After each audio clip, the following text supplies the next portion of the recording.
tentang akuntansi sektor publik, teori institusional.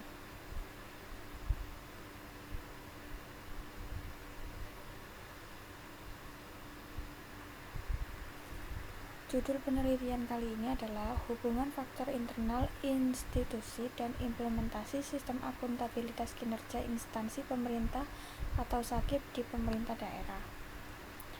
Penelitinya adalah Hafiz Sofyani dan Rusdi Akbar. Motivasi penelitian yang pertama, hingga 2013 implementasi SAKIP masih menemui berbagai permasalahan. Yang kedua, upaya meniru yang dilakukan pemerintah Indonesia terhadap pemerintahan di negara lain yang dinilai lebih maju penyelenggaraan pemerintahannya, hingga instansi lebih cenderung untuk mengabaikan aspek efisiensi. Yang ketiga, niat penggunaan sistem pengukuran kinerja lebih didominasi oleh tekanan luar. Yang keempat, pengukuran kinerja yang dilakukan banyak instansi pemerintah lebih didominasi oleh keinginan manajemen atau pimpinan untuk mematuhi ketentuan pemerintah pusat serta kepentingan parlemen, bukan untuk akuntabilitas publik.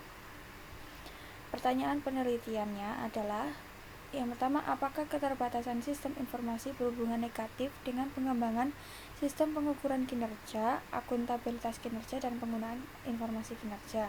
Yang kedua, apakah kesulitan menentukan ukuran kinerja berhubungan negatif dengan pengembangan sistem pengukuran kinerja, akuntabilitas kinerja, dan penggunaan informasi kinerja? Yang ketiga, apakah komitmen manajemen berhubungan positif dengan pengembangan sistem pengukuran kinerja, akuntabilitas kinerja, dan penggunaan informasi kinerja? Lalu yang keempat, apakah otoritas pembuatan keputusan berhubungan positif dengan pengembangan sistem pengukuran kinerja, akuntabilitas kinerja, dan penggunaan informasi kinerja? Lalu, apakah penelitian berhubungan positif dengan pengembangan sistem pengukuran kinerja, akuntabilitas kinerja, dan penggunaan informasi kinerja?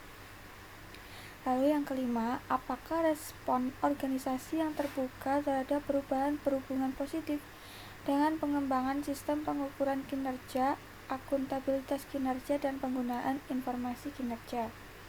Lalu yang keenam, apakah insentif berhubungan positif dengan pengembangan sistem pengukuran kinerja, akuntabilitas kinerja, dan penggunaan informasi kinerja? Lalu apakah self-efficacy yang tinggi dari pegawai pemerintah daerah berhubungan positif dengan pengembangan sistem pengukuran kinerja, akuntabilitas kinerja, dan penggunaan informasi kinerja? Lalu apakah kepribadian conscientiousness berhubungan positif dengan pengembangan sistem pengukuran kinerja, akuntabilitas kinerja, dan penggunaan informasi kinerja? Lalu apakah kepribadian openness to experience berhubungan positif dengan pengembangan sistem pengukuran kinerja, akuntabilitas kinerja, dan penggunaan informasi kinerja? Lalu apakah kesesuaian tugas dengan kompetensi berhubungan positif dengan pengembangan sistem pengukuran kinerja, akuntabilitas kinerja, dan penggunaan informasi kinerja? Lalu, apakah pengembangan sistem pengukuran kinerja berhubungan positif secara langsung dengan akuntabilitas kinerja dan penggunaan informasi kinerja? Lalu, apakah pengembangan sistem pengukuran kinerja berhubungan positif secara tidak langsung dengan penggunaan informasi kinerja melalui akuntabilitas kinerja? Dari pertanyaan penelitian ini, saya ringkas yang aslinya H1A, H1B, H1C menjadi H1 saja, agar presentasinya lebih sedikit. Lalu penelitian sebelumnya ada Tolbert dan Zucker tahun 1983, Gundono 2014, lalu Sihaloho dan Halib 2005, lalu Gudono 2014, lalu Nur Hamid 2008, lalu Mayer 1979, Vander 1980, Akbar et al. 2012, lalu Sihaloho dan Halim 2005, lalu Robbins 2010. Teori yang melandasi penelitian adalah teori institusional. Menurut Dajin et al. Tahun 2002, teori institusional merupakan penjelasan populer dan kuat untuk tindakan individu dan organisasi. Teori institusional memaknai keberadaan organisasi dipengaruhi oleh tekanan normatif yang kadang-kadang timbul dari sumber eksternal seperti lingkungan, namun bisa juga timbul dari dalam atau internal organisasi itu sendiri. Hipotesisnya H1, keterbatasan sistem informasi berhubungan negatif. H2, kesulitan menentukan ukuran kinerja berhubungan negatif terhadap pengembangan sistem pengukuran kinerja, akuntabilitas kinerja, dan penggunaan informasi kinerja. H3, komitmen manajemen berhubungan positif dengan pengembangan sistem pengukuran kinerja, akuntabilitas kerja, dan penggunaan informasi kinerja. H4, otoritas pembuatan keputusan berhubungan positif. H5, pelatihan berhubungan positif dengan pengembangan sistem pengukuran kinerja, akuntabilitas, dan penggunaan informasi kinerja.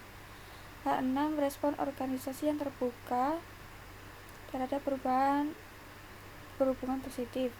H7, insentif berhubungan positif. H8, self-efficacy yang tinggi dari pegawai pemerintah daerah berhubungan positif. H9, kepribadian conscientiousness berhubungan positif. H10, kepribadian openness to experience berhubungan positif. H11, kesesuaian tugas dengan kompetensi berhubungan positif. H12A, pengembangan sistem pengukuran kinerja berhubungan positif secara langsung dengan akuntabilitas kinerja dalam hal pencapaian kinerja. H12B, pengembangan sistem pengukuran kinerja berhubungan positif secara langsung dengan penggunaan informasi kinerja. H12C, pengembangan sistem pengukuran kinerja berhubungan positif secara tidak langsung dengan penggunaan informasi kinerja melalui akuntabilitas kinerja. Lalu pendekatan penelitiannya adalah pendekatan kuantitatif. Jenis datanya data subjek. Lalu sumber datanya data primer dengan penyebaran angket dan observasi.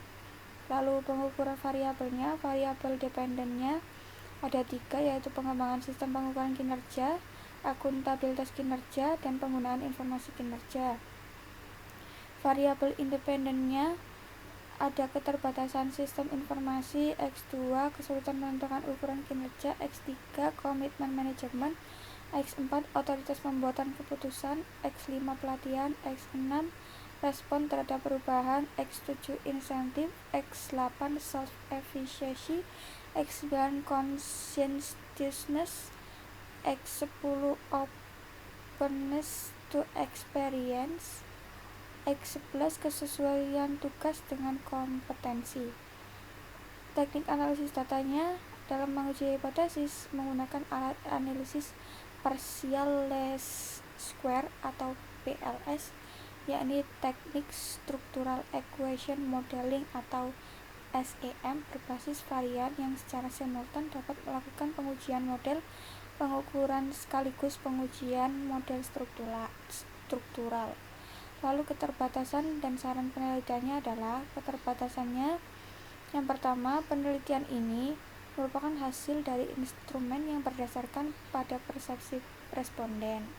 Hal ini dapat menimbulkan masalah jika persepsi responden itu berbeda dengan keadaan sesungguhnya. Lalu yang kedua, pengukuran variabel kesesuaian tugas dengan kompetensi pendidikan hanya dilakukan dengan pendekatan pembobotan yang sangat mungkin memiliki kelemahan.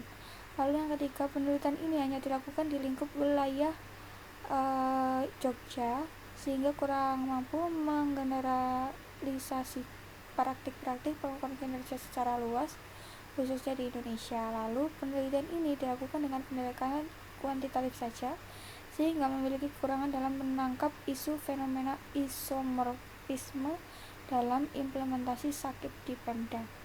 Lalu sarannya, untuk peneliti berikutnya dapat mencari faktor-faktor lain yang terkait dengan implementasi sistem pengukuran kinerja.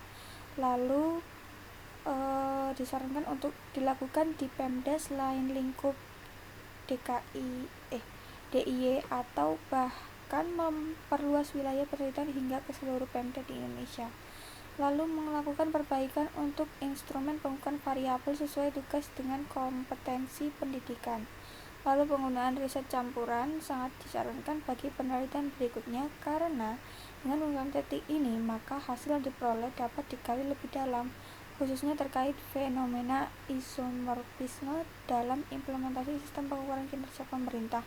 Model riset campuran juga memungkinkan peneliti untuk melihat suatu fenomena dari sudut pandang yang beragam dan kaya dibandingkan apabila hanya menggunakan satu pendekatan analisis saja.